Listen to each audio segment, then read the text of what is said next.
নদিয়া জেলার এক শান্ত গ্রাম কৃষ্ণপুর। সেখানে দুই ছেলে অনন্ত আর অচিন্ত্যকে নিয়ে বিধবা মা করুণাময়ীর সংসার। বড় ছেলে অনন্ত পড়াশোনায় মাঝারি ছিল। অনেক চেষ্টা করেও কোনো সরকারি বা বড় চাকরি সে জোটাতে পারেনি। অগত্যা মায়ের মুখে অন্ন তুলে দিতে সে গাঁয়ের বাজারে একটি ছোট মুদি দোকান খোলে। আর ছোট ছেলে অচিন্ত্য ছিল মেধাবী। সে কলকাতার এক বড় কোম্পানিতে মোটা মাইনের চাকরি পায়। করুণাময়ীর কাছে ছোট ছেলে অচিন্ত্য ছিল চোখের মণি, তার অহংকার। পাড়ায় কেউ এলে বা কোনো আত্মীয় বাড়ি এলে তিনি অচিন্ত্যর প্রশংসায় পঞ্চমুখ হয়ে উঠতেন। আমার ছোট ছেলে কলকাতায় থাকে, কত বড় অফিসার, কত টাকা মাইনে। আর বড় ছেলে অনন্ত, সে সারাদিন খাটাখাটনি করে এসে যখন মায়ের চরণে প্রণাম করত, মা মুখ ফিরিয়ে নিতেন। প্রতিবেশীদের কাছে করুণাময়ী বলতেন, বড়টার কপালে কিছু জুটল না, ওই মুদি দোকান করে আমার বংশের নাম ডোবালো, ওর মুখ দেখলে আমার গা জ্বলে। অনন্ত সব শুনত, তার বুকে পাথর চেপে বসত, কিন্তু সে কখনো মায়ের ওপর রাগ করেনি, একটাও কড়া কথা বলেনি। সে মনে করত মায়ের চরণেই তো জগন্নাথের স্থান, মা একটু বকাঝকা করতেই পারেন। প্রতিদিন দোকান খোলার আগে সে মায়ের ছবি আর ঠাকুর ঘরের রাধাকৃষ্ণের মূর্তিতে প্রণাম করে বের হতো। নিজের সামান্য আয় থেকে সে মায়ের ওষুধ আর পছন্দের খাবার এনে দিত। কিন্তু করুণাময়ীর মন তাতে গলত না। তার মন পড়ে থাকত কলকাতায়, অচিন্ত্যের ফ্ল্যাটে। পরিস্থিতির পরিবর্তন কয়েক বছর পর অচিন্ত্য কলকাতার এক বড় ঘরের মেয়ে সুচন্দ্রাকে বিয়ে করল।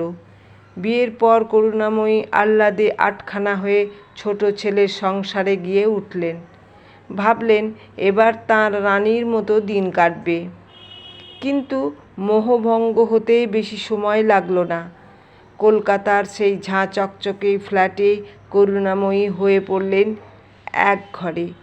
সুচন্দ্রা শাশুড়ির গ্রামের চালচলন, পুজোর আচার অনুষ্ঠান একদম পছন্দ করত না। অচিন্ত্যও বদলে গিয়েছিল। সে এখন পুরোপুরি স্ত্রীর কথায় ওঠে বসে। একদিন সকালবেলা করুণাময়ী একটু জোরে তুলসী মঞ্চের সামনে দাঁড়িয়ে মন্ত্র জপ করছিলেন। তাই দেখে অচিন্ত্য রেগে গিয়ে বলল, মা, এটা গ্রাম নয়, এখানে সকাল সকাল এত চিল্লামিল্লি করো না। সুচন্দ্রার ঘুমের ব্যাঘাত ঘটে, আর তোমার এই তিলক সেবা ঘরের লোক পছন্দ করে না। দিন যত যেতে লাগলো মায়ের প্রতি অচিন্ত্য আর তার স্ত্রীর অবহেলা তত বাড়তে লাগলো। অসুস্থ করুণাময়ীকে ডাক্তার দেখানোর সময় অচিন্ত্যর হতো না। বলতো, টাকা দিয়ে দিচ্ছি, পরিচারিকার সাথে চলে যাও। শেষমেশ একদিন সামান্য একটা চশমা ভেঙে যাওয়াকে কেন্দ্র করে সুচন্দ্রা শাশুড়িকে চরম অপমান করল এবং অচিন্ত্য চুপ করে দাঁড়িয়ে রইল। করুণাময়ী বুঝতে পারলেন এই প্রাসাদে তার ঠাঁই নেই। এখানে টাকা আছে, কিন্তু তার সেই নয়নের মণি, ছোট ছেলের বুকের মায়ের জন্য কোনো ভালোবাসা নেই। অশ্রুসজল চোখে, ভাঙা মন নিয়ে করুণাময়ী একদিন কাউকে কিছু না বলে কৃষ্ণপুরের ট্রেনে উঠলেন। সারাটা পথ তিনি শুধু ভাবলেন, আমি কোন মুখে অনন্তর সামনে দাঁড়াবো, যাকে সারা জীবন শুধু অবহেলা আর দুর্নাম দিয়েছি। সন্ধ্যাবেলায় যখন করুণাময়ী ধীর পায়ে কৃষ্ণপুরের ভাঙা সদর দরজায় এসে দাঁড়ালেন, তখন অনন্ত দোকান বন্ধ করে ঘরে ফিরছিলেন। মাকে ওভাবে মলিন পোশাকে, চোখে জল নিয়ে দাঁড়িয়ে থাকতে দেখে সে হাতের ব্যাগ ফেলে দৌড়ে এলো। মায়ের পায়ে হাত দিয়ে বলল, মা, তুমি ফিরেছ? কিন্তু তোমার এই দশা কেন? ছোট ভাই তোমায় কিছু বলেছে? করুণাময়ী কেঁদে ফেলে অনন্তর হাত দুটো জড়িয়ে ধরলেন।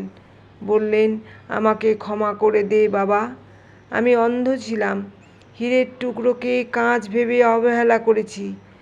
আর কাঁচকে হিরে ভেবে মাথায় তুলে রেখেছিলাম। আজ সেই ছোট ছেলে আমাকে তাড়িয়ে দিয়েছে রে। অনন্ত মায়ের চোখের জল মুছে দিয়ে হাসি মুখে বলল, মা কখনো সন্তানের কাছে ক্ষমা চায় না। ছোট ভাই যা করেছে করুক, কিন্তু তোমার এই বড় ছেলে তো এখনো বেঁচে আছে। এই ভাঙা ঘরে রাজপ্রাসাদের সুখ হয়তো দিতে পারবো না মা, কিন্তু তোমার চরণে আমার ভক্তি আর ভালোবাসা কোনো দিন কমবে না। চলো ভেতরে চলো। ভেতরে তুলসী তলায় তখন প্রদীপ জ্বলছিল। করুণাময়ী রাধাকৃষ্ণের মূর্তির দিকে তাকিয়ে বুঝলেন আসল ভগবান মন্দিরে নয়, তাঁর এই বড় ছেলের রূপেই ঘরে বসে আছে, যাকে তিনি সারা জীবন অবহেলা করেছেন। শেষ বয়সে সেই ছেলেই তার পরম আশ্রয় হলো। আসলে টাকা পয়সা বা সামাজিক প্রতিষ্ঠা দিয়ে মানুষের ভেতরের মনুষ্যত্ব আর ভক্তি বিচার করা যায় না।